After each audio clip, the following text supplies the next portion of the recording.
So, catering to the lowest common denominator doesn't make you more accessible to people that want your product.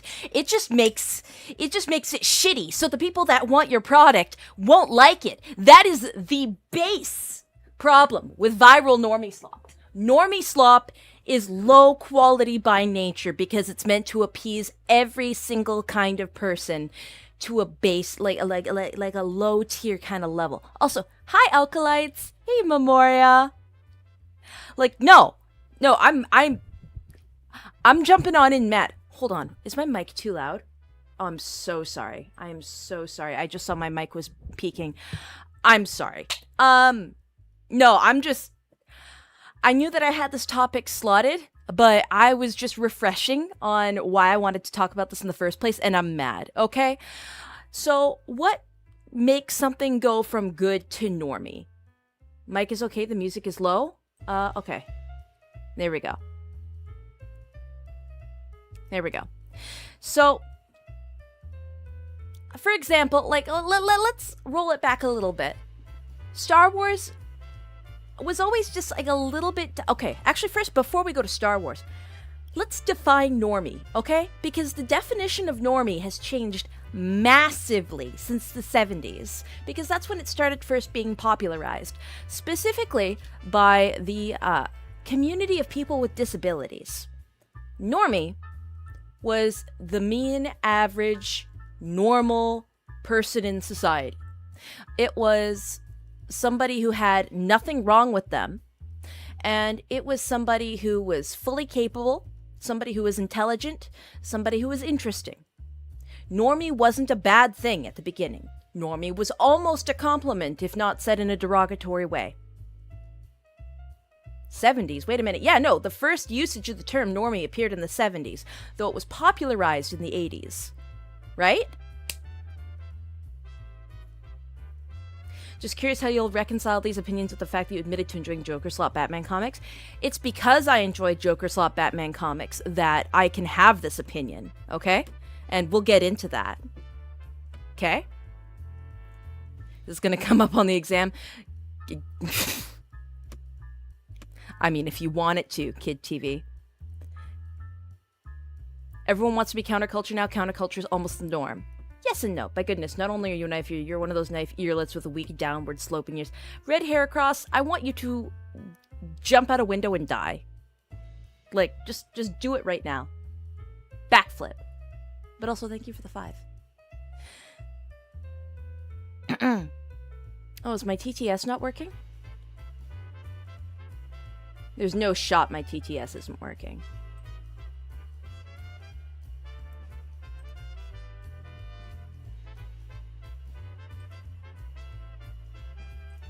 Well, if my TTS doesn't work, I'll just read it out loud. All right. So, from there, normie developed. And normie went from that person's a normie, this person's a normie, to normie culture. And normie culture was, again, an extension of what do normal people like, which stood in direct opposition to counterculture. Now, the gentrification of counterculture, and yes, I'm going to call it that, has really dulled our ability to create new things and to enjoy things that are a little bit incendiary and edgy, so to speak. Because you could be a well-developed, well-rounded person and enjoy things that were wrong or irritating or had to make you think a little bit or had deeper themes and meanings. Now, as time has gone on, and this is partially the fault of the actual people manufacturing the entertainment, normie culture has developed from the base medium of what everybody is and what everybody kind of typically enjoys as a person in opposition to the counterculture to the lowest common denominator that any single person can consume super easily. And this leads to a lot of really, really shitty, immature, brain-dead pieces of media that are often super repetitive, very simplified, and removed of all nuance. All right? And the people that that really enjoy that kind of media have become the new normies. Okay? Normie is now a super derogative term because it means that you enjoy subpar, stupid content. Now, is it a crime to consume brain-dead content once in a while? No, it's not. Everybody needs to relax. Sorry, I'm overheating. I need to turn my fan on because I'm getting angry. In 1998, tattoos mark you as a dedicated outsider. Now therapists have them. It's the watering down of counterculture and integrating it into the mainstream as well. Could this relate to the way D&D went from satanic panic to now almost staple tabletop? A little bit. I'm a normie. Are you? Are you? Because by definition, normies don't fucking like VTubers. Because, well, there are Normieslop VTubers for sure. Typically, a normie is too scared to touch VTubers. Normies do not like VTubers. They stand in direct opposition of them, which is ironic.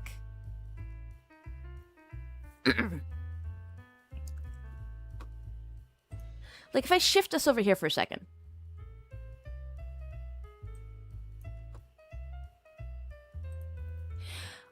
Wojak used to be online counterculture. It used to be edgy. It used to be something that, you know, people on forum sites would exclusively use. But now, everybody on Instagram Reels, I fucking hate Instagram Reels, by the way. Again, another Normieslop app where repetitive content is regurgitated, almost as bad as TikTok, but worse, because that is where the millennials like to sit. The millennials and the teenage boys like to go to Instagram Reels. And, the white girls and gotcha kids like to go to TikTok. But, like, Wojaks have been bastardized beyond all recognition to become, you know, hyper-palatable. They aren't a symbol of edge anymore, right? They've been watered down, and thus their power has been taken away. And some people would argue, well, it's good. Maybe they shouldn't have any power. Well, you take something's power away, they're just going to replace it with something else. Yes? But you do that often enough, people get tired and they just don't want to make new things. And then all of a sudden, you lose a very niche and specific part of culture. Anime culture is another example of something that's suffered from viral normality. Early 2000s, liking anime and being in the anime space made you an outsider. It made you strange. And what that meant is that you didn't have to appeal to the lowest common denominator. Like, you didn't have to be perfect. You could just enjoy strange, wonderful, and confusing, sometimes risque stories for what they brought to the table. For maybe their weird elements, but that also meant they took more risks. And to this day, a lot of those animes, while some of them are dated, they have some of the most iconic stories that just end up being recycled over and over again because they set good blueprints. New gen anime fans, though, coming onto the scene circa, let's say 2015, because I'm going to say that normalization of the anime scene really happened around then. I've been seeing people say, oh, ever since the pandemic. No, this has been a problem for a while. Like, around 2015 it started, when normal people started to look at anime. And normie people are not used to edge. They don't want to engage with it. They don't want to look beyond the strange and quirky elements. They get stuck on those things and they get angry because they can't fathom or process that there's a wider world out there beyond their own narrow scope. And so they yell, they scream, they kick, they punch, they cry like little babies until they get what they want. And future developers of these pieces of media are looking at the loudest people in the crowd. And when they look at the loudest people and they see it's these new piss babies, they go, oh no, we can't make the same kind of story. We're not going to make the money that we were making before. We can make more money if we appeal to these loud people. And so we get neutered, watered down, censored shit. Also, honorable mention, The kind of thing that appeals to normies is often the most tame, safe, boring garbage. It's always food. It's always food related. Like, I get, like, a little bit once in a while, but, like, it's always like, oh my god, make a latte with me. Or, oh my god, look at my Funko Pop collection. I know Funko Pops are dated, but you'd be shocked to see how many fucking millennial men are still into it. Same with drip press coffee. Like, I see so much. Right now, for the women, it's Labubus, although we're on the tail end of that trend. But big indicator to me that you are susceptible to normie culture and to, you know, a lack of critical thinking is when you fall for these trends every single time. Yeah? There is a type of person out there, even in the VTuber space, that will see these little trends. They will see the Labubus. They will see the Dubai chocolate. And they will lose their mind over it. Repeatedly. Yeah? Yeah. Like clockwork. These are the people that buy every single new item out there on the market. These are the people that fall for the Stanley Cups. These are the people that when Star Wars releases a new TV show, they watch every single episode. Like, regardless of quality. Because that's what they are being drip fed by their feeds.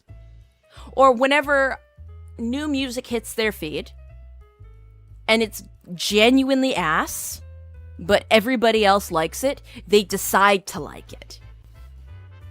Mindless consumer. Mindless, yeah, absolutely. Hides my Stanley Cup. In my defense, it was a gift. Memoria. Again, I'm going to bring it up later, but consuming some normie media and participating in some normie trends isn't a crime because, again, it's designed to appeal to the lowest common denominator, so almost everyone should theoretically find it appealing. It's only true degenerates that spit in the face of every single thing. That's why I can enjoy Batman media. It is the pinnacle of Normieslop now, right? But I recognize that there's no use in trying to engage with it critically because there's nothing of substance there, right? If you have a Stanley Cup, it was a gift or not, maybe you had a genuine use for it. As long as you're not collecting like 10 billion of them, I'm not going to judge you. That specific Lububu video pops up and I hate ASMR. They always make tappy sounds. The actual effects don't match the video. Bro really got on stream and is just saying shit. Bro, what? Pixie, what? Are you going to defend Normieslop culture? People who like every single Marvel film.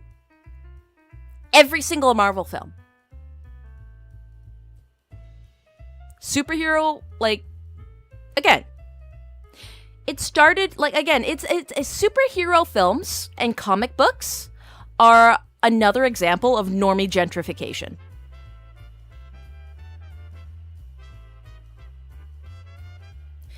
Because it started from a place of critical storytelling. It started from a place of genuine creativity and taking a lot of risks. It was something that didn't appeal to everyone, and that's what made it good. Like, it's not about, like, exclusivity. We're not trying to close doors on people from coming in. The door is open for everyone. But the fact that not everyone can enjoy some things is what makes them so good.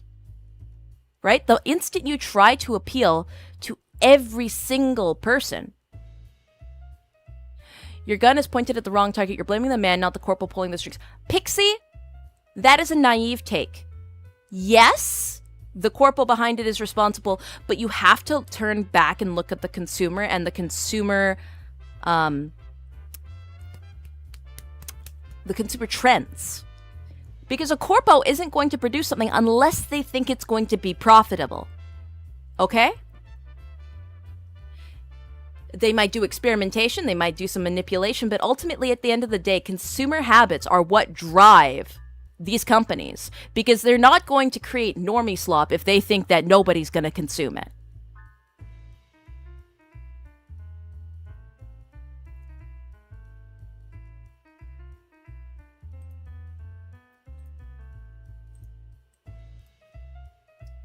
Again, using terms like nerd out and then putting things that aren't even remotely attached to nerd culture is a very big trend right now on TikTok, specifically.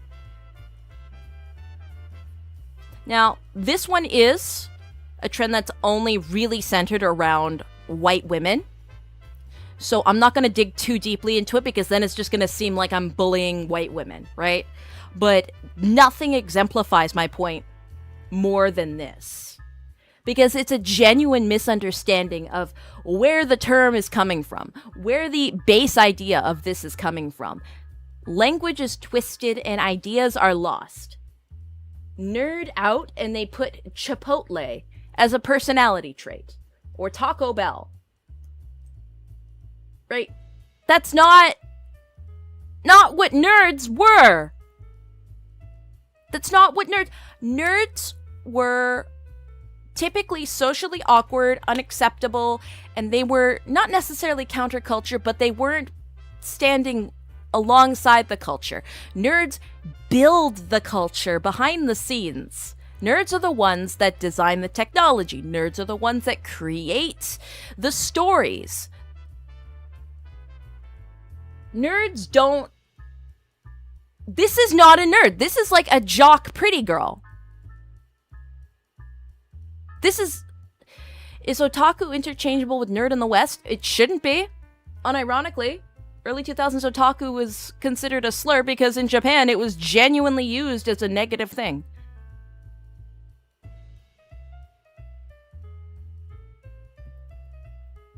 It became normie to be counterculture. Right, so like, what is counterculture? There is no counterculture anymore. You can not be a nerd for corpo, Brett. I'm not nerd glazing, bro. I can smell you from here. I'm not the nerd glaze. I'm putting you in a lock.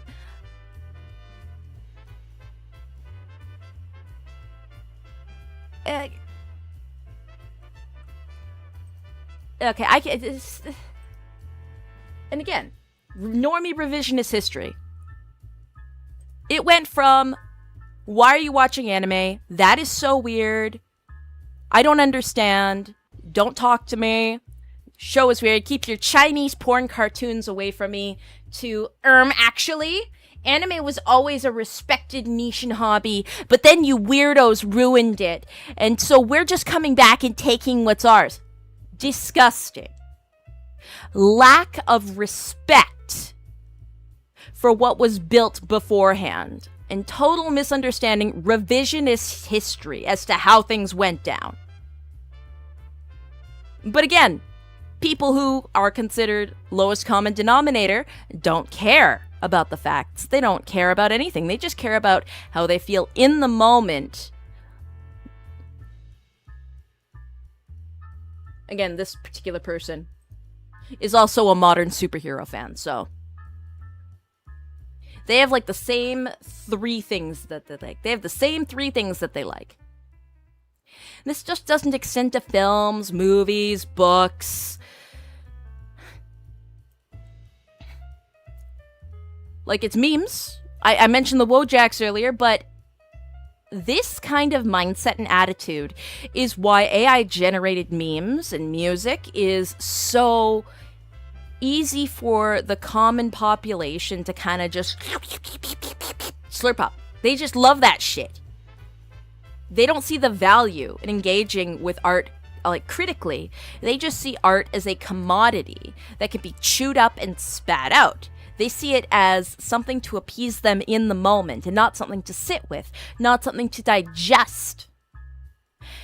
There is no love for any medium beyond what's surface level and what's presented, because that is how normie mindsets have been trained. There is no critical thinking. And so, when it's like, oh, well, we have AI generation machine that can pop out a song in the style of Ed Sheeran, they're like, oh, I like Ed Sheeran, and then they type, make an Ed Sheeran song about my dog. And then it pops out and they're like, oh, clapping seal. This is so novel. And they don't think about, well, why did Ed Sheeran write the songs in the first place? They don't care. They don't think about, well, how did the technology get developed in the first place? They don't care. Right? It doesn't matter to them. They just want their funny dog song. And again, moments of norminess are totally, like, unironically normal in the normal sense. Are you doing an all artist political now? No, I'm not doing all artist political, but I'm doing not all consumption is proper.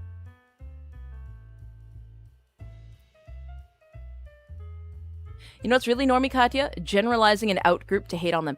Is a normie an out group?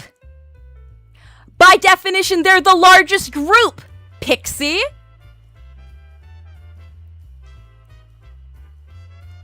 Imagine calling normies the outlier, the small group. That's insane. That pisses me off a little bit, actually. You're doing this on purpose. Is all art politics? No.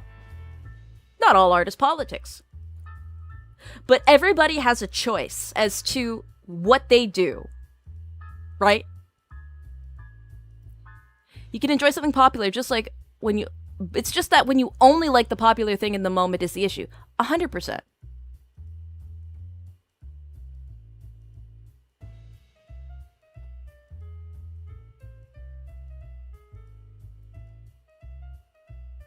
All art is political, though. Again, it's how you engage with the art. Art doesn't have to be political. No child engages with a piece of artwork thinking of, the politics behind it. Though some children are capable of, looking at nuance and thinking deeply and critically about things.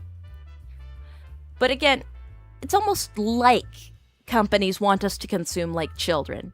Some children love to be critical, but a lot of children will just sit and mindlessly stare. And it's profitable to sit and mindlessly stare.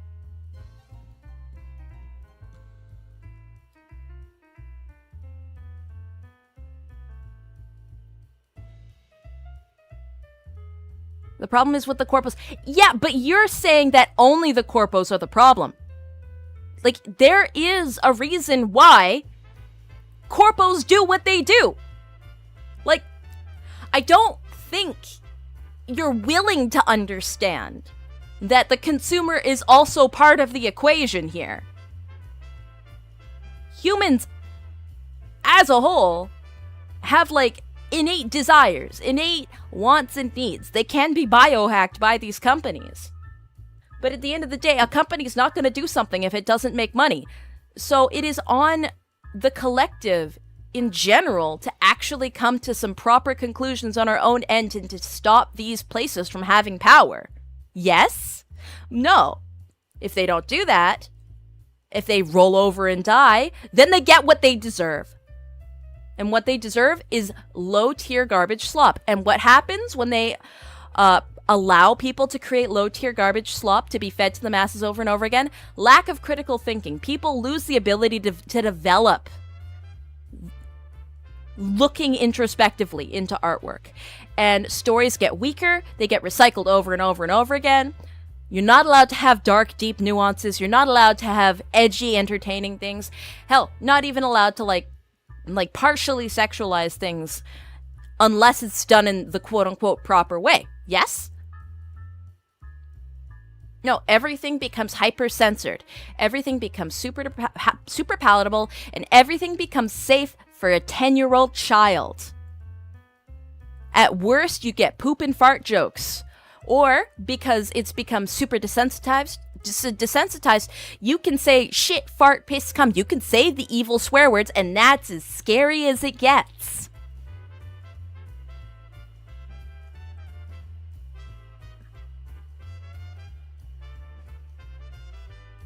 AI is lobotomizing people's critical thinking so much right now. All coworkers use AI. It's aberrant how normalized it's become.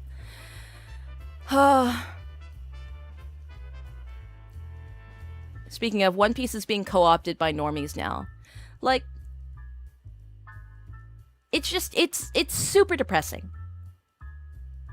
Because every day I see a new instance of people coming into our spaces, coming to the spaces that we've lovingly crafted, and instead of wanting to meet us on our level or ask questions respectfully, they immediately go, oh, this is problematic. We need to shut it down. Everybody that likes this is problematic and needs to kill themselves.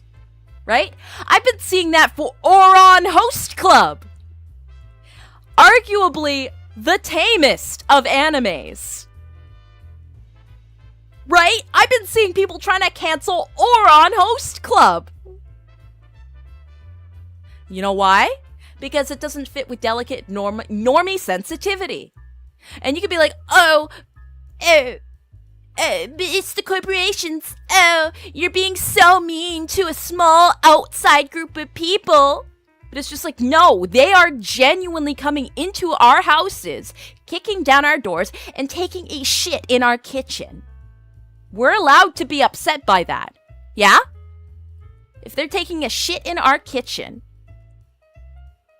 and then they go, why is your kitchen not look like mine? My kitchen is the only right way to have a kitchen.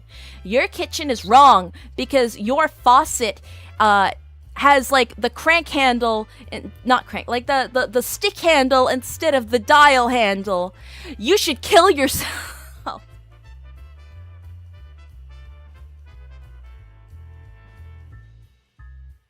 Right?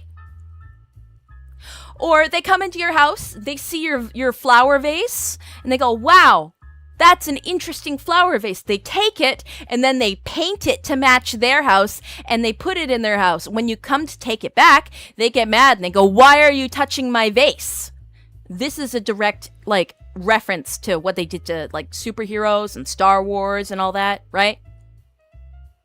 Whereas, we can go to their house, the normie, like,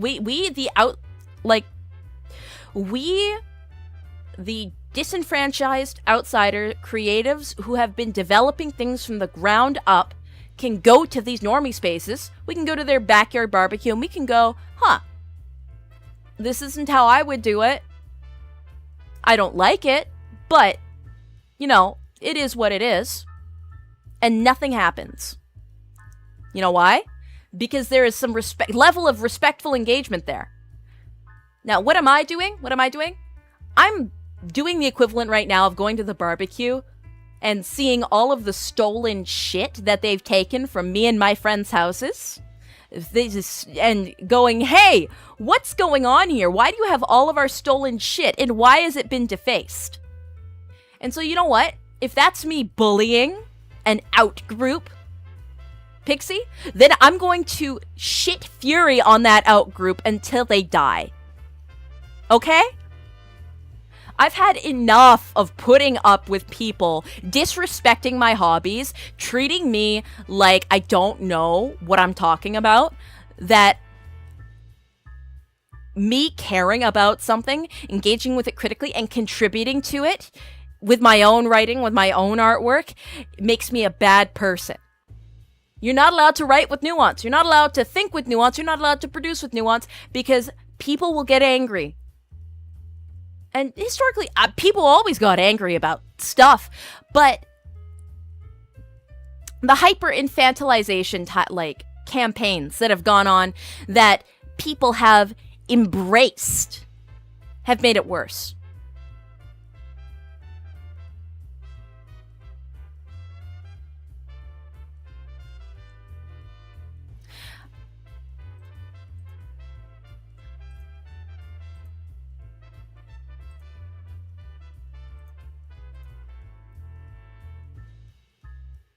I am not at the height of consented, you know that? Oh yeah, no, like, it's so bad. It's at the point where people have developed new, interesting ways to get angry at those who are in the out group. Like, and I mean the out group in, like, the genuine disenfranchised group. It went from anime strange and weird to liking anime makes you a pedophile because even anime women with big chests are the equal to lollies, and all kinds of anime makes you an evil pervert.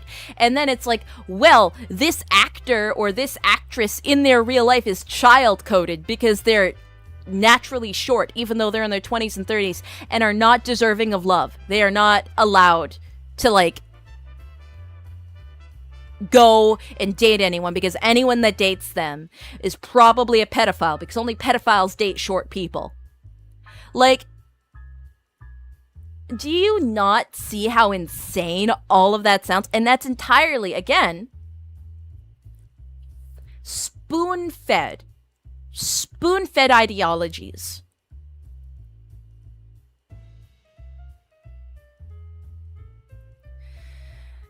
It's especially exhausting when they don't want to make their own version of it, would rather change what's already established if they need. An excellent example of that is Spider-Man. Here's what I mean. A great example of wanting something that is specifically tailored to yourself, but isn't the same, is Spider-Man and Miles Morales. You have your own, like, a separate instance of Spider-Man who is black, who has his own backstory, who's interesting, who's got his own character quirks, but you get the benefits of a Spider-Man. That is a great use of remixing an idea, because you're not pretending that Miles Morales is Peter Parker, but changing things disingenuously. That is actually genuinely a perfect way to do it. A terrible way to do it would be, okay, it would be an Artemis Fowl 2020, where they pretend that all the characters are exactly the same, but they ignore their backstories. And they change things that would have impact on their backstories. So while Miles Morales being a new character, but also being Spider-Man, is a good case of remixing a baseline idea, taking Butler, a Eurasian ninja whose family was trained for generations and placed beside, like, they were hired by every generation of Fowls to protect them, to being, well, we're gonna do the same thing, but the Butlers are going to be black. This ignores the importance of the backstory and then implies something actually incredibly racist, in that the Fowls were owning slaves, which isn't in character for anyone or anything, and there was no reason to do that, and they didn't even explore that as an idea.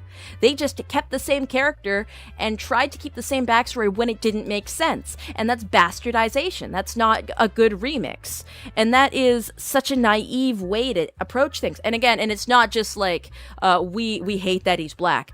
They did the same thing in the same film, where they took a main female lead, Holly Short, who was supposed to be really, like, dark-skinned. Just pretend I called you a slur. Okay, Mr. Personality. Fuck you too. Thank you for the two. They took her, a female black lead, the most important character in the book, and they made her a little white girl. For no reason. Right? Like, that is bastardization, not engaging critically. It is everything I hate. If you don't like the race swap, you're the one that's racist. It's just... All art is political, so copies by people that want more validation, but the ideas they want to express. Art can be anything as long as you have something to say. Again, that's why I'm not leaning into all art is political, because it doesn't have to be. What's important is how you engage with it personally. And we are losing our children. We are losing our teenagers. We are losing our young adults. All roads lead back to Artemis Fowl. Yes, they do.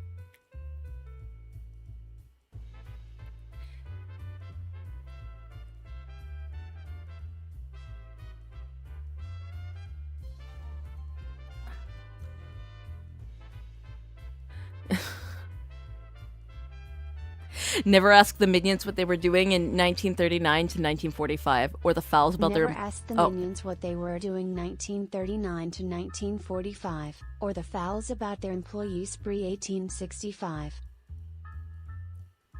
Like, I'm sorry, I'm losing the plot here. My throat is hurting. I'm so mad.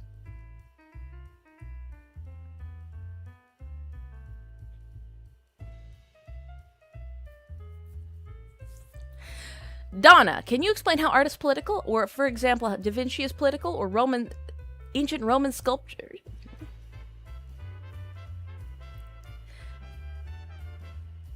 Alright. Why does this day and age feel like a bad Black Mirror episode?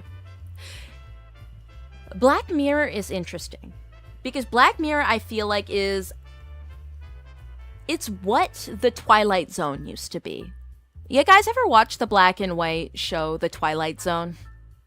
It always had, like, horror stories. Sometimes it intersected with the technology of the era, the what-ifs, the what could be, what probably isn't, and the supernatural, the not-so-supernatural. Horror of our everyday lives and the potential of things. Black Mirror is much the same. And I think it engages with people in a very safe way.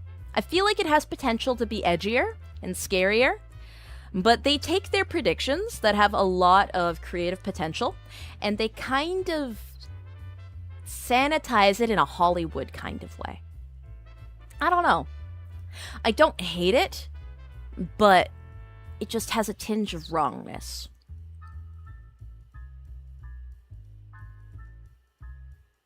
Twilight Zone was one of the greatest shows ever. Has a message. Twilight Zone's more supernatural. Yes and no. Like, yeah, I suppose. Really depends on the episodes. They sand off the rough edges. Yeah, they sand off the rough edges. That's what I was looking for.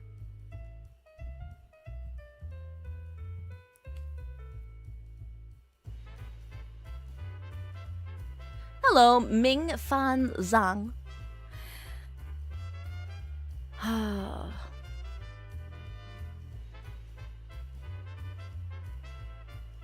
No, just... I hate Normieslop because the people who consume it are so arrogant about it. Hell, everybody likes what they like, and people are arrogant no matter what. Nerds are incredibly annoying, right? About the things they like. But it seems more sinister when a normie is so into something. Because they've got this kind of air of moral superiority. Whereas nerds, it's never moral superiority. It's more just like, hey, I'm smarter than you, or actually, right? Whereas normies, it's like, well, you see, at least I'm not a pedophile. At least I'm not an abusive sex pest monster. At least I don't think rape is good. It's always something like that. I don't condone murder. You know why? I don't watch anything with murder in it. Or if I watch something with murder in it, it's because they're murdering the people I don't like.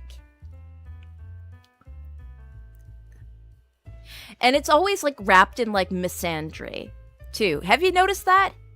Like, if nerds are misogynists, then normies are misandrists. We went full circle, and all the Normieslop media I see is girl power, but to almost a really offensive kind of way. Like, it's slotted in girl power for the sake of having it on screen, not because they're contributing anything consistently interesting to the plot. Like, good examples of well thought out female characters. The first 3 Indiana Jones movies. The female secondary leads, while they were eye candy and they were sexy and there to be there for Indiana Jones, they also did a lot of really cool shit. And it was never a, bet you didn't think a girl could do that, right? They didn't rub it in your face. Whereas now, it seems like every second movie, there is at least one instance of that. Like, and I feel like people would be like, actually, no, this was more of a problem like 6 or 7 years ago, pre-pandemic. No, it's just as bad now. They've just gotten more sneaky with how they do it, because they don't say, I bet you didn't think a girl could do that. Now they just cynically look at the camera and go, huh, okay, you man. right? The language has changed, but the cynical, underdeveloped nature of poorly written women for the sake of pseudo-feminist ideas has not changed. It just was at its worst when millennials started being film writers. And on the flip side, like, misogynistic kind of writing tendencies in the nerd space never really went away. They kind of deepened as kind of like a reflexive response to the misandry, like an irritation for it. And so they really doubled down on the, well, you know what, fuck it. If everybody is gonna, you know, be mad at me for being a man, I'm just gonna be a man times 2. I'm going to create things like Redo of Healer, right? And nobody's gonna stop me. I'm gonna write rape revenge story fantasies, and you know what? Fuck y'all. Not gonna lie, Redo of Healer is kind of peak. I unironically enjoy Redo of Healer, but I will admit that it's like a deeply misogynistic story. Constant abuse and hypnotism of, albeit very terrible, but women in general.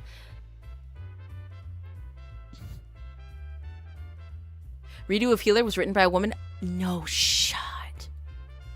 Are you joking? Oh my god, that would be so funny. Hold on. Redo of Healer author. Oh, it says Rui Tsukiyo. Rui Tsukiyo. He is known for his dark and violent storytelling.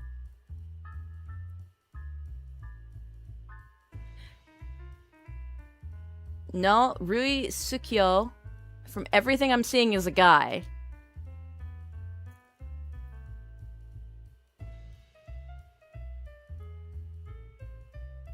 Sexism horseshoe. So anti-sexism makes the ideas of girls doing stuff extraordinary. It's just... One guide. What do you mean, one guide? The Jubilee video where one of the women acts like she's smarter than everyone for having a PhD and coping after getting a low IQ score on the online test. No, that's a different conversation. And I don't want to get too much further into gender dynamics and gender politics because that's toxic. And I don't have enough notes prepped, so I wouldn't be able to talk about it for very long. Niche hobby gets popular, opens up its gates to a greater audience. Influx of new faces is nice at the beginning, then the hobby starts to get watered down, then it becomes a husk. Many such cases.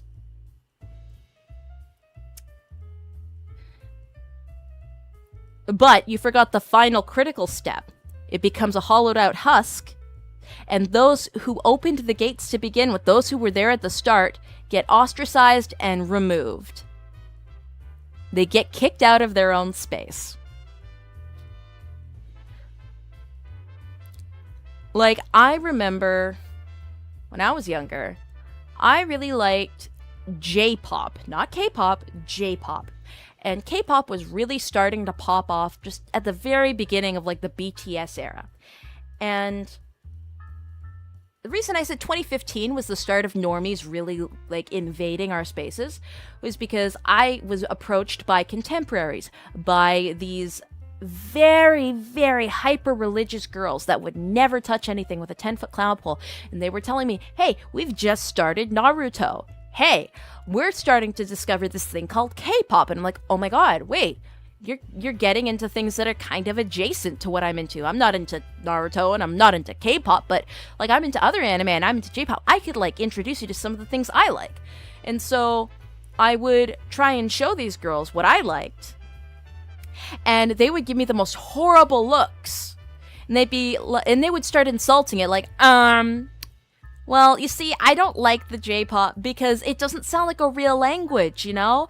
Korean sounds like a real language, but Japanese, it doesn't sound right. And, oh, well, you see, I like Naruto because it's got, like, the ninjas and stuff, but, like, I don't actually like hearing it in Japanese. I don't like the anime side of it, and you showing me things like a Full Metal Alchemist or Black Butler, like, these are not things that, like, I don't like this. This is stupid. Why would anyone like this? And it's just like, you said that you liked anime, you wanted to get into it, and you gave me an example of one that typically people like in conjunction with these other ones. Maybe these weren't great. Show you other ones? No, we hate all of it. I don't want to watch any of it. I only want to watch Naruto. So you're not an anime fan. You're a Naruto fan. No, I love anime. You just don't understand. Right? And I was like, okay, maybe this is an isolated incident. But that was like the first instance I saw of this phenomena. And that was in real life. Okay? That was in my, in my school days when I was alongside some Zeiton people. Right? When I was going to school alongside some people in Zeiton. And it never got better. The phenomena grew and it got worse. And I'm just going to say this. K-pop is Normieslop. Like, it is the bridge between different cultures. But I have never met a non-normie K-pop fan. Like, K-pop fans are not weebs. Like, maybe some of them can be. Right? And some weebs can enjoy K-pop. Some non-normies enjoy K-pop. But if your main thing is that you like K-pop, it's almost an unspoken rule that you're a normie of massive proportions. And it is, like, painful.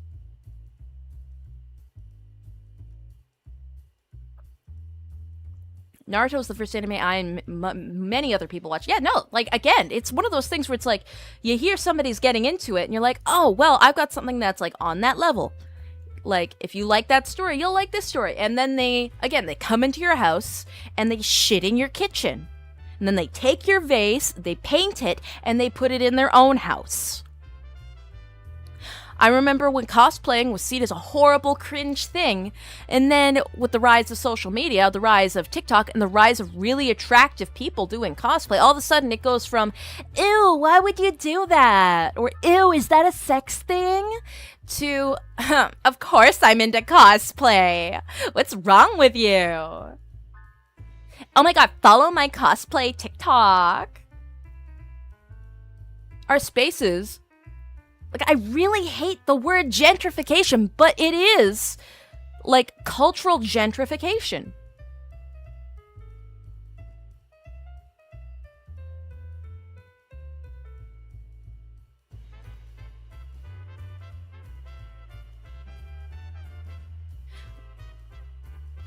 Yeah. And so now people are coming into a space and time online, and just in the modern era, where there is no new counterculture. There is nothing unironically new, nothing edgy, nothing aside being produced. One could argue, well, there's new stuff coming out all the time. Nothing that people in solid communities are capable of engaging with. All right? Anything new is to cater to and anything new that gets any kind of support monetarily by any kind of company or by any group in large has to fit the lowest common denominator standards. And so people who are coming online for the first time, who are starting to engage with fandom cultures, do not get the same experience. We don't get to develop new subcultures. We are all given one homogenous culture that we have to accept or die. There is one counterculture, the furry community. You know what? Fuck it. I'll say it. You're right. You're right. You're right. Furries are the last piece of counterculture. They are the final bastion of free creativity online. The furries and the hypersexual degenerates. And you know what? While I don't consume that, sometimes I make fun of them a little bit, I am so thankful that they exist. Unironically. Because once they're gone, there's nothing left. Unless people start to take spaces back for themselves, start to be unafraid, to be unabashedly, cringe or develop scary shit that, would get them in trouble. Until that happens, we're just going to see more and more granularization, just big mushball of culture. And the only thing that's left is the furries. I say VTubers, anime fans, fans of horror literature, of films, of niche hobbies. The people that like used to have niche hobbies like collecting, people that like to, create maps, who like to build ciphers, who like to sew, who like to read, people who like to do like detective work, just any like little subculture. We all need to go to the furries. We all need to link arms with the furries, and we need to start figuring out our subgroups again. We need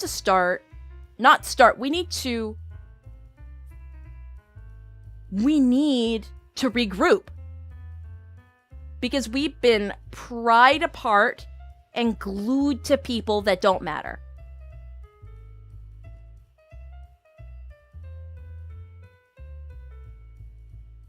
Gatekeep harder? Absolutely. Absolutely.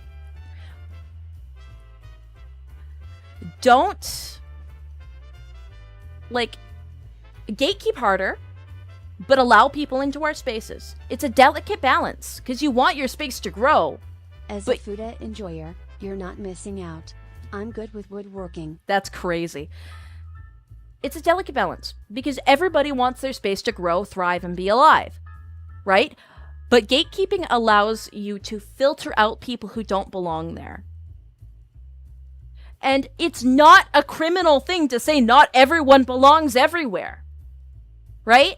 If you want to belong to a space, you have to be prepared for it. It's like you don't go skating on an ice rink without ice skates, because then you're gonna not, be on the ice properly. You're not gonna glide properly. If you go on the ice without skates and you're in socks and your feet get cold, it's not the fault of the ice. Join hands with the furries. Just be sure to wash afterwards.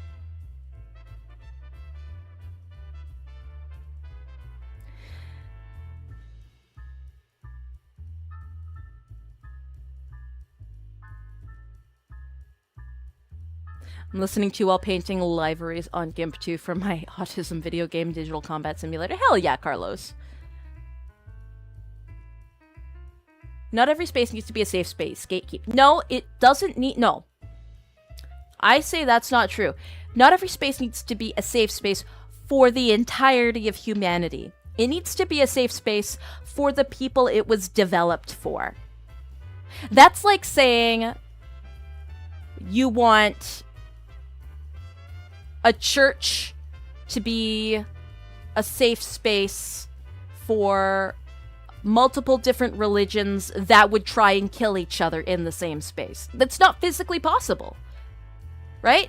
Or saying that you want a racist and a victim of the racist's antics to both feel like a circle is their safe space, because that's not going to be possible, because their definition of a safe space is two different things.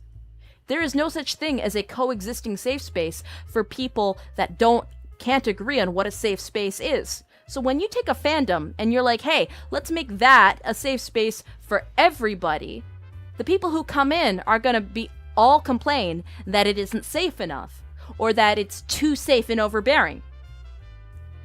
You need to be selective about who you let into your space and prioritize making that space perfect for them. And then if people want to join, they either learn the rules or they create their own spaces. That is not a criminal thing to say. That is how all of humanity has always worked.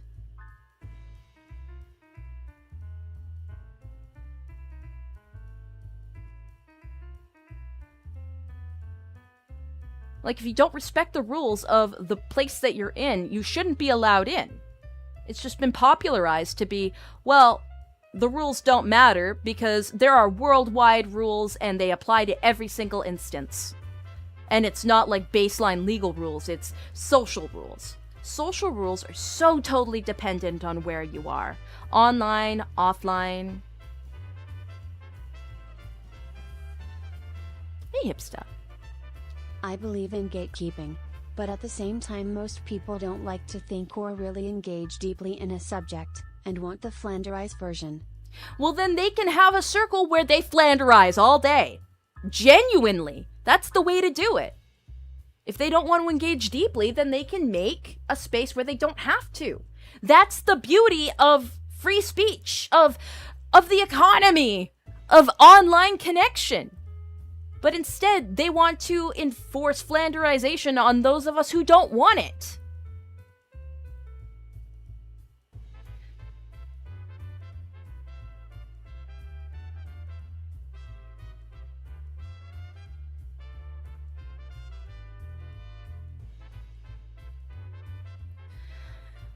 Oh.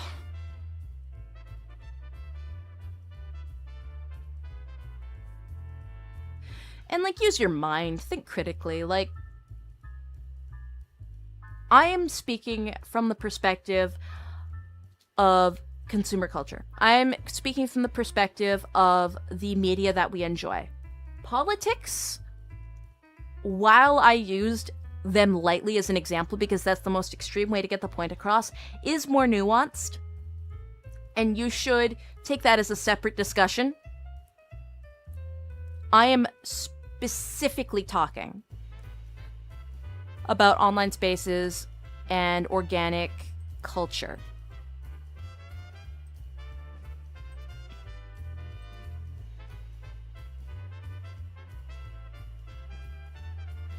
Critical thinking is becoming more rare in normies. Like, it's not mean to say that I think that that could be the case. Because they are discouraged from critical thinking. All of us are discouraged actively from critical thinking. Oh my god, hi! Oh, you didn't leave a message! IKRG. I recognize that username. I recognize that thumbnail. Welcome on in from Japan. Isn't it really early over there, or is it really late? Here, a little hat spin from you. For you. Everyone, that is my one very dedicated Japanese viewer, and I very much appreciate their presence here.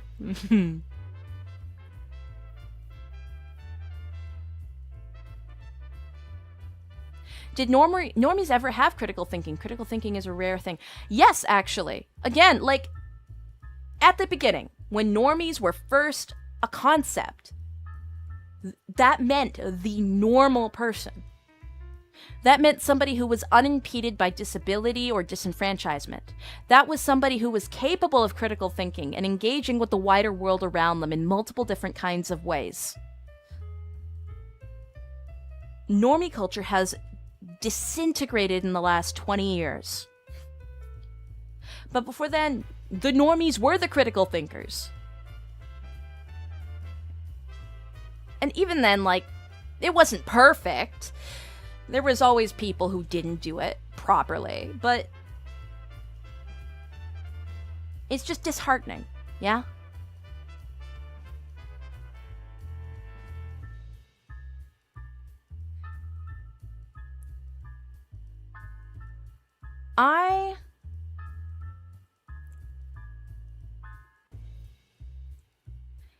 I like to combat normie culture in my daily life by purposely looking into content I don't typically consume.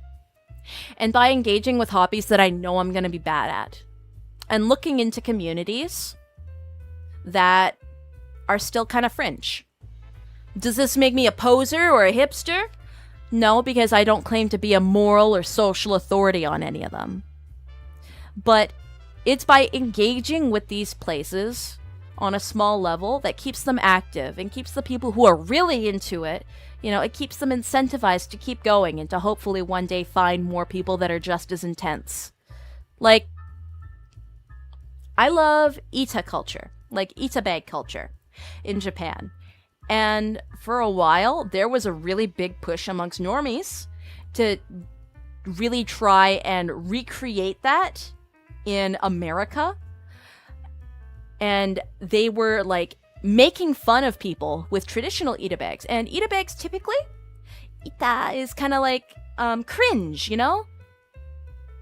And that's not a bad thing, but that it was a way to show dedication to one character or an idol as a fan.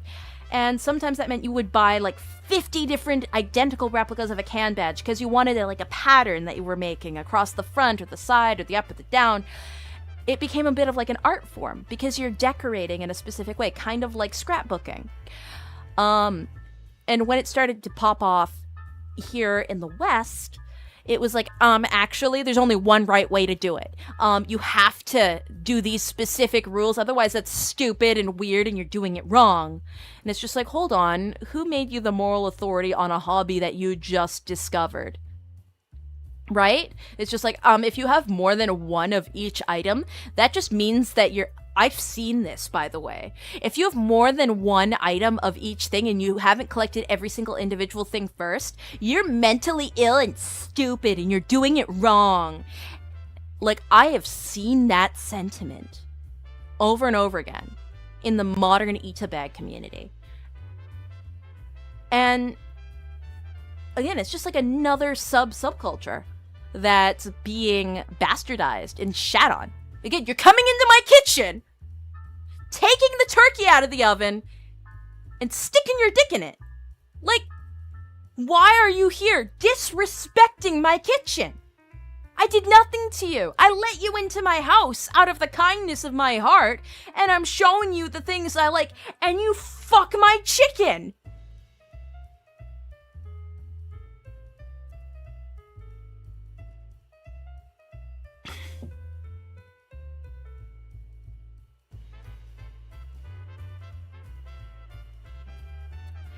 Nah. Anyway, reason I bring up Ita bags is because I was just thinking about that recently. One of the things I've been wanting to do for years is to make like a custom Ita bag. Like, not like fill one. Like, I've been trying to do that myself in general for things. Like, I've been working on a Full Metal Alchemist Ita bag for a very long time. It's very sweet and dear to me. No, but I mean like design one, like a custom leather bag in a shape with clear windows and stuff. I like to make a custom one of those. I'd love to contribute to the subculture in that kind of way. And I've been seeing VTubers actually making more custom Ita bags, and that's been making me really happy. But Labubus are the new Ita bags. I would say while there are similarities in like the collector culture aspect of it, it's different. It's inherently different because it's more tied to the gambling aspect of it. The blind box aspect, and the ability to use it as a fashion accessory. People don't typically get into Labubu because they adore the little Labubu character. A lot of people are like, oh, I could take it or leave it. It's kind of cute. A lot of people, like, they buy custom, like, drip fits for it, and they use it as an item on their clothing to accessorize. Ita bags, typically you don't take them out and about as an accessory. They're more like a show of care and devotion for a specific character or artist. Like, again, it's just like critical engaging with the culture that it stems from. There's reasons for everything at its core, at where it started.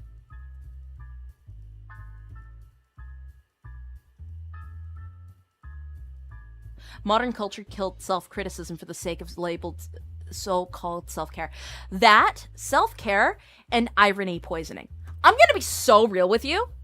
The use of the word irony is so different than what it used to be. Nobody uses irony in, like, the real sense of the word now, because if you say something's ironic online, I'm doing it because it's ironic, or I'm doing this ironically,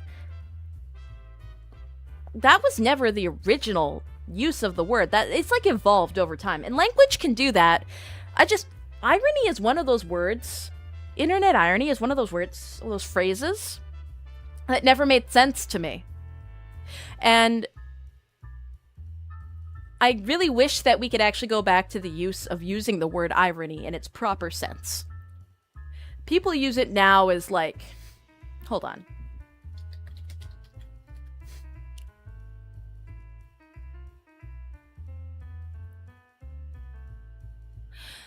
Irony, by definition, is a state of affairs or an event that seems deliberately contrary to what one expects and is often amusing as a result. It's a literary technique originally used in Greek tragedy, by which the full significance of a character's words or actions are clear to the audience or reader, although unknown to a character. Right? So, there was like a specific usage case for it in like literature, but now it's just like, no, I'm watching this show ironically. No, I'm only reading this book ironically. No, I like this music ironically, or unironically, I love this music. It's just like, huh? What does that?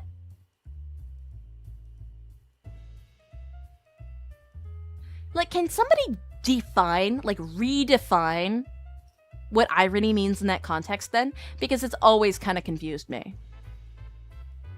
It explains why the performative male memes are so dumb, but they're supposed to be ironic. But it's like those people are actually... It's like those people actually dress that way, but they're playing it up for the camera. A little bit. It's like those Mormon influencers that mock Utah? And trad wife culture, but it's very clear that that is genuinely just their daily lives because they already own all the stuff and their houses very clearly already look like that. Hey, Katya, have a good stream. Goodbye. Okay, bye, Justin. I'm bastardizing the language ironically. Oh, shut up, salty dog.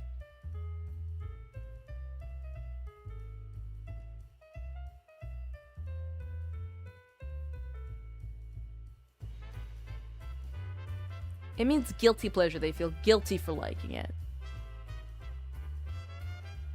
Said thing, and they're watching it for some ironic reason because it's bad, even though they clearly enjoy it because it's good. Okay, but then that just seems like incredibly painfully bad cope. Right? Like, can I really take anyone seriously if they say, oh, I'm watching this ironically? And it's just like, oh, so you're watching this because you just want to watch it.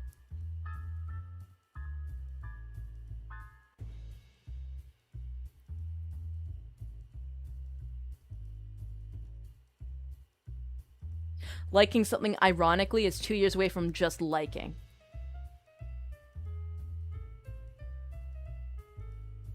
At this point, saying, oh, I like this, but only ironically, is the equivalent, like, I guess, is like the language equivalent of saying, I like this as a joke. Right? At least that, the intention of what you're doing is clear. But saying, I like something ironically, that is so dubious and stupid.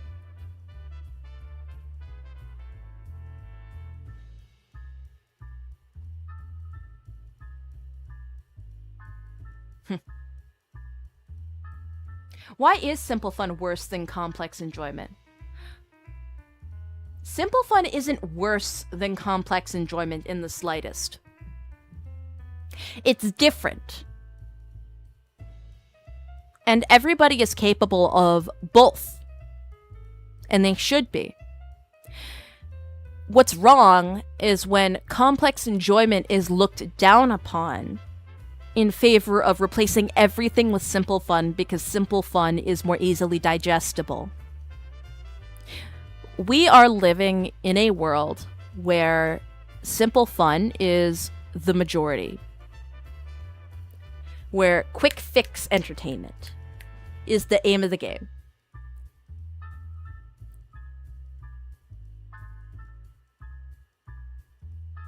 I mean, I do hate watching, but I do it because it's genuinely fun for me. Well, yeah, that's not watching it ironically, that you're hate watching. That's awesome. I admit to hate watching all the time.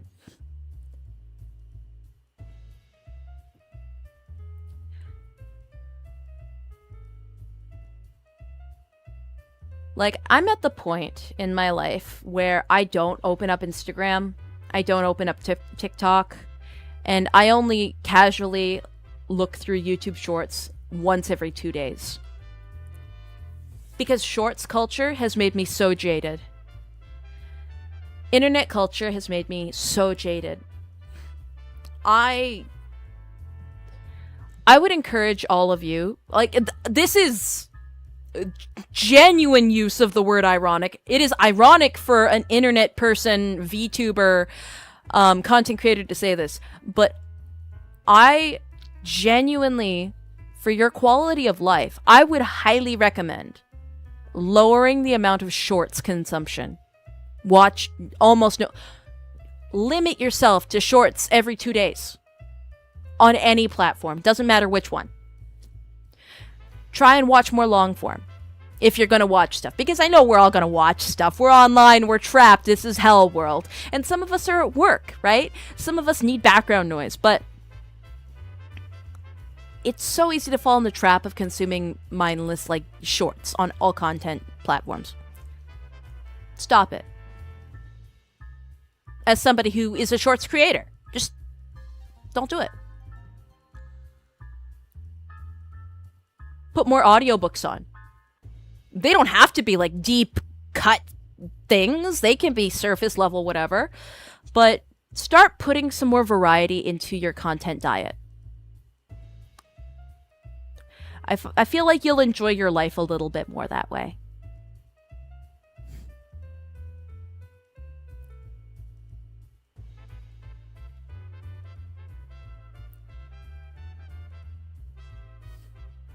Enough with the Shorts, put some pants on. You can't make me!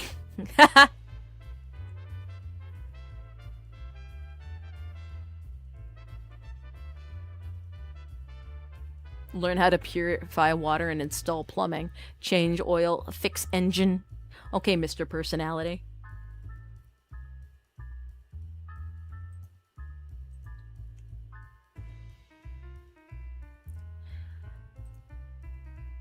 Yeah.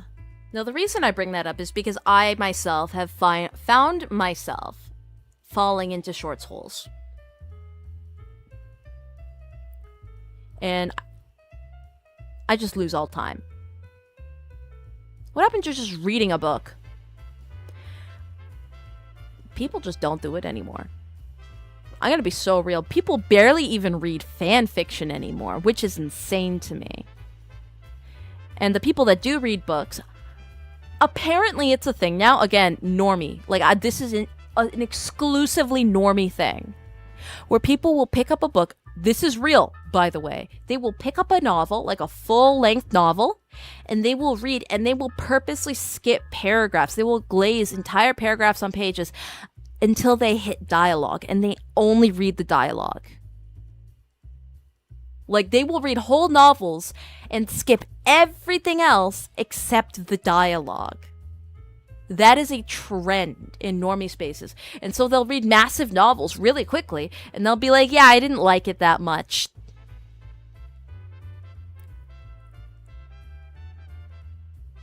It's like, my brother in Christ, you didn't read the book!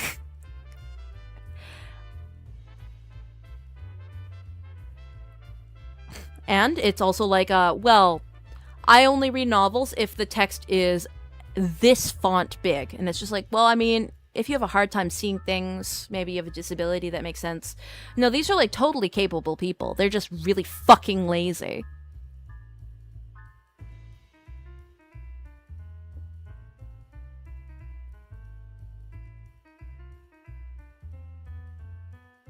Tried to get into reading again, but I can't escape the feeling there's nothing worth reading to me. Oh, absolutely. It's just, it's a difficult life. Another downside of women taking over the publishing industry, womp womp. Well, I mean, the publishing industry isn't responsible for their reading habits. I don't know what's responsible for reading habits, but I feel like it's a little deeper than women. Although I will say, I will 100% admit when it is a gendered issue. I don't think it's exactly that simple this time around.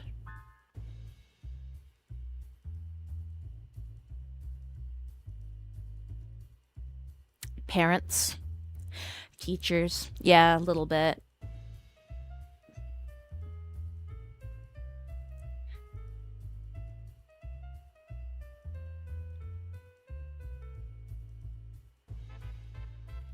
Should be illegal for parents to give their kids iPads or iPhones. While people will argue, why make it illegal? They'll find it anyway. Is it not better for them to find it anyway? It's going to be impossible to censor what they watch, whether or not the parent has control over the phone. So why not, at the very least, do your best not to introduce that technology to them yourself? I've heard the argument, it's cruel to cut them off from the rest of the world.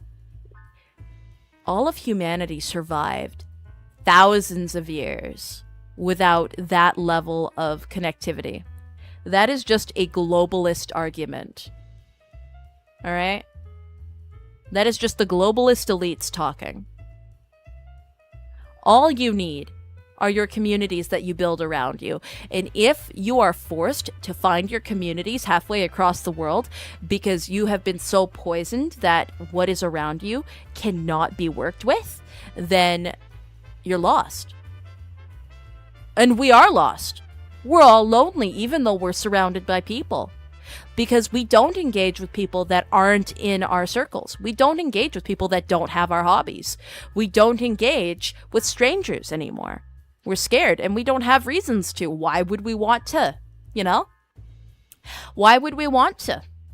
It's why dating is so hard. Because why go for somebody that might not like what you're into when you can online date and try to match with somebody that has all of your interests, but oops, they're already taken. So actually, there's nobody for me that exists in this world. And it'd be something if like a third of the population was stuck in this horrible cycle. But it's like 99% of the population now. Like, you cannot save people who have willingly chained themselves to the system.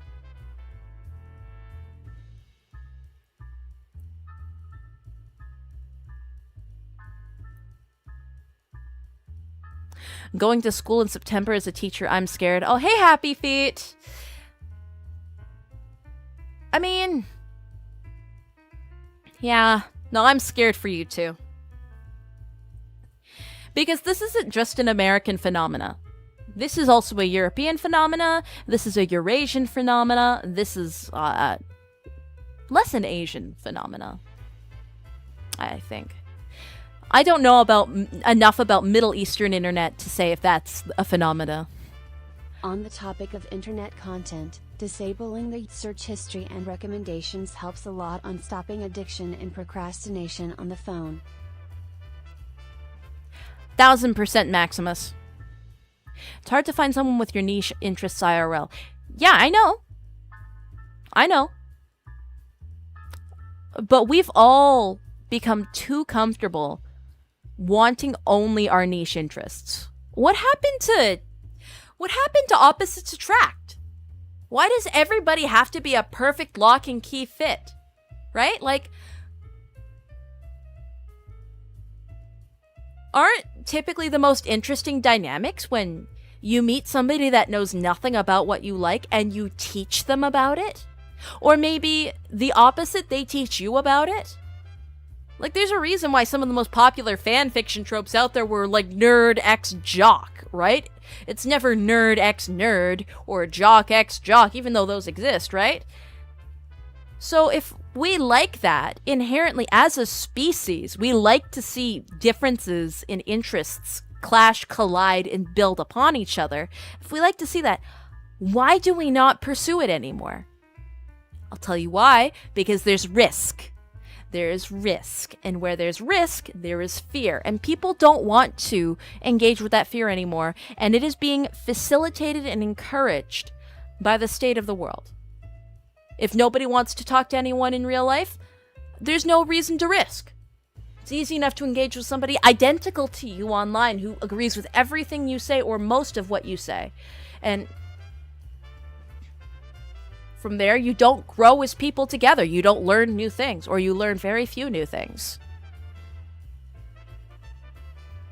To be fair, I know two guys have had the okay, now that we're married, quit all the stuff, that's not my interest or I'm leaving. That's more of a problem of optics for the guy. I feel like he needed to, like, those guys, like, people who get into that situation have not really learned enough about their significant other before getting into a committed relationship. If you find yourself in a committed relationship and it takes after you're getting married for the person to be like, okay, now that we're connected, drop everything or I'm leaving you, you have married a manipulative, psychopathic asshole, and there were probably signs and stopgaps. And if there wasn't signs or stopgaps and they're just genuinely that good at manipulation, you're a victim. Right? And it's not just opposite people who do that kind of shit. Right? People who have the same interests can still find ways to manipulate and twist you. Like, no, I think that's like a very weak argument.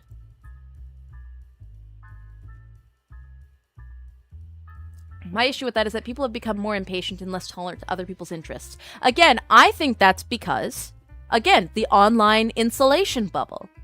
The less you're exposed to people that are different from you, the less likely you are to engage critically with them.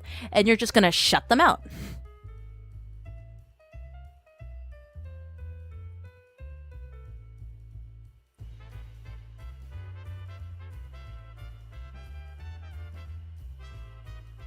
Can a country farm boy and a goth girl really get along? Anyway, I feel like I've exhausted my rant reserve for now. There will be a second stream later today, but I am gonna go for a walk, eat some lunch, short stream. There will be a second stream at 6 p.m. PST. And at 3 p.m., I'm going to be at Otakuthon. I've got 3 things lined up today. I've got this morning's rant because I needed to just scream. And then I'm gonna go on a robot. I am Shinji and I am getting in the robot. From there, we've got tonight's barcast. I don't know what we're gonna do for it, but I'll figure something out. Let's see if anybody is live right now and we can raid into them. I know Memoria isn't. I know that Hawthorne can't be. Oh, she's live at 1. Drat.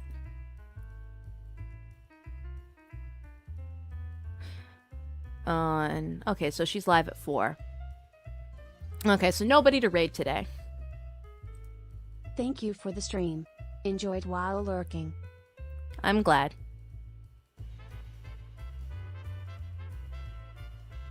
I like Katya Variance project. Oh, thank you. I like the Meth Wizard. You guys have a good one. See you later.